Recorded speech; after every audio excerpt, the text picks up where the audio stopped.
Jangankan rakyat yang geram, saya juga geram. Ya. Saya juga geram masalah korupsi ini karena saya mengerti bahwa jangankan rakyat yang geram, saya juga geram. Ya. Saya juga geram masalah korupsi ini karena saya mengerti bahwa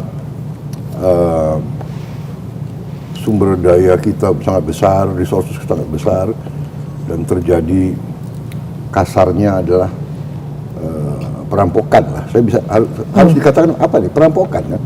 Dan perampokan itu kadang-kadang pakai cara-cara yang sok legal, iya kan? Jadi kalau dicek tidak ada pelanggaran, iya kan? Tender sudah diatur, siapapun pemenangnya. Kadang-kadang tender itu diam-diam tidak diumumkan, atau diumumkan hari Selasa jam 10, tak tutup, udah jam 2 udah tutup, ya kan? Tak, yang masuk 3 penawaran semua related, orang yang sama, udahlah. Seperti akal-akalan. Benar kan? Ini praktek sudah terjadi. Ya ini kan dari segi hukum tidak salah. Satu, geram.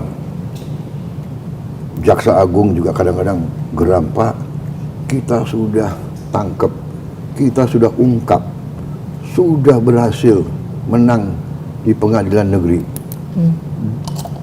Dia naik banding, kita menang.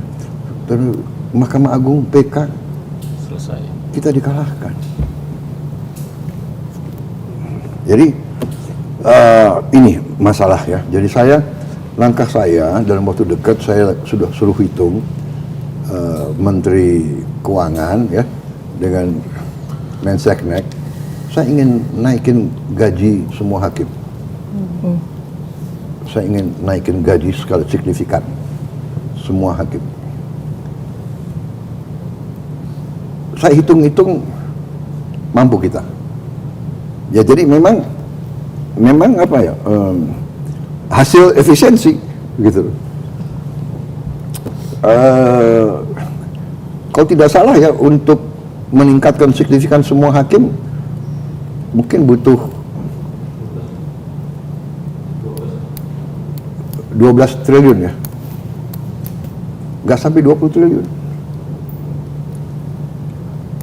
Penghematan perjalanan dinas ke luar negeri bisa naikin gaji seluruh Indonesia, semua gaji, dan signifikan.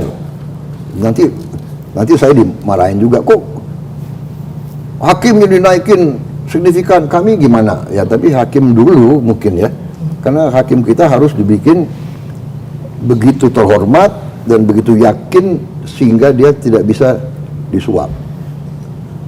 Saya juga kasih petunjuk, hakim harus punya rumah dinas yang layak. Ini sedang dikerjakan oleh Menteri Perumahan. Kalau tidak salah kita punya hakim seluruh Indonesia nggak sampai 10.000. Kalau tidak salah 9.000 sekian. Jadi ini harus diadres. Hakim dulu diperbaiki, kemudian aparat-aparat yang lain. Jadi saya sangat sependapat. Jadi pertama, yudikatif kita harus kita bersihkan, perkuat, dan ya maksud saya ya, kalau kita tahu penjara kadang-kadang dengan kekuatan uang dia tiap malam bisa keluar jalan-jalan. Meskipun ada di pulau terpencil, kalau ada uang bisa disuap, Pak. Kalau di pulau kecil kan susah dia mau keluar. Bisa sewa helikopter. Oh nggak bisa. Pulau mana kita kan. Ini sedang kita cari gitu loh, tempatnya, pulaunya gitu. Saya diusulkan ada pulau lepas pantai Banten. Wah ini terlalu dekat. Iya kan?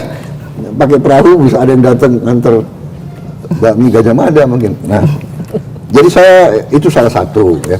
Nah, masalah dimiskinkan, saya berpendapat begini. Makanya saya mau negosiasi selalu. Ya. Kembalikan yang kau curi. Tapi memang susah, gitu. Iya kan?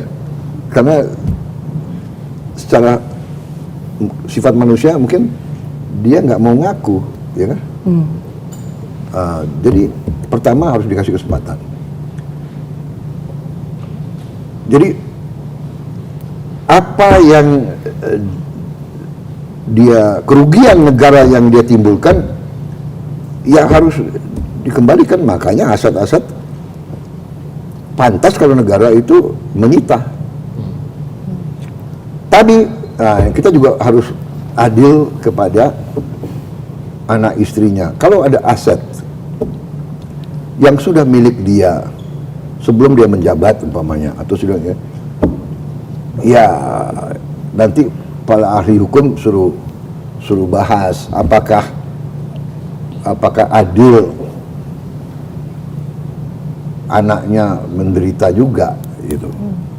Iya kan? Karena dosa seorang tua sebetulnya kan tidak boleh diturunkan ke anaknya, kira-kira kan begitu. Tapi ini saya minta masukan dari ahli-ahli hukum. Hanya memang benar harus ada suatu sikap jera, karena kadang-kadang dengan kekuatan uang, okelah aku ditangkap, okelah aku masuk pengadilan, paling saya dikasih 6 tahun, nanti 6 tahun saya jalankan 3 tahun, habis itu saya keluar. Ya. Dan selama 3 tahun saya juga nanti bisa saya sogok pejabat ini pejabat itu, sehingga saya mungkin tiap 5 hari saya keluar. Iya kan? Jadi ini masalah gitu loh. Jadi saya memang mengatakan ke aparat hukum, kalau hakim kasih vonis yang tidak masuk akal, yang menyakiti rasa adil rakyat, kita naik banding. Dan kita berhasil berapa kali, iya kan? Benar nggak? Ada kasus berapa triliun dia hilangkan, hanya dapat berapa tahun itu? Ya. Harvey Muiz, Pak. Iya. Dan ada yang lebih parah, ada yang lolos sama sekali. Ini saya suruh kejar ini delik-delik hukumnya. Jadi ini masalah serius. Ini benar. Rakyat geram, jangan rakyat geram. Saya yakin kalian semua geram semua. Kalian mengerti, ya kan? We are not stupid, benar nggak? Kalau kasus dia hilangkan 100 triliun, dapat 6 tahun, ini kan nggak masuk akal. Iya kan? Jadi saya sangat sependapat ya, hukuman mati pada prinsipnya ya sebenarnya kalau bisa kita tidak hukuman mati, karena hukuman mati itu final. Padahal mungkin saja kita yakin 99,9% dia bersalah, mungkin ada satu masalah yang ternyata dia korban, atau dia di frame, atau dia itu loh. Kalau hukum mati final, kita nggak bisa hidupkan dia kembali, ya kan? Sehingga pada prinsipnya ya banyak pelaksana hukum mati kan diulur, ya kan, bahkan ujungnya juga tidak dilaksanakan sebenarnya kan. Itu kita lakukan jurisprudensi pemimpin kita sebelum, ya kan. Bung Karno tidak melaksanakan, berapa orang yang dihukum mati, Pak Harto tidak laksanakan, berapa orang dan seterusnya. Dan saya pada prinsipnya juga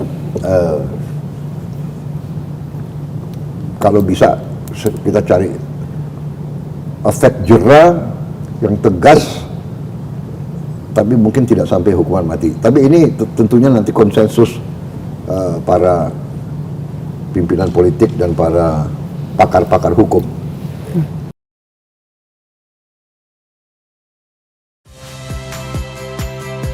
Saya Friska Clarissa. Saksikan program-program Kompas TV melalui siaran digital, pay TV, dan media streaming lainnya. Kompas TV, independen, terpercaya.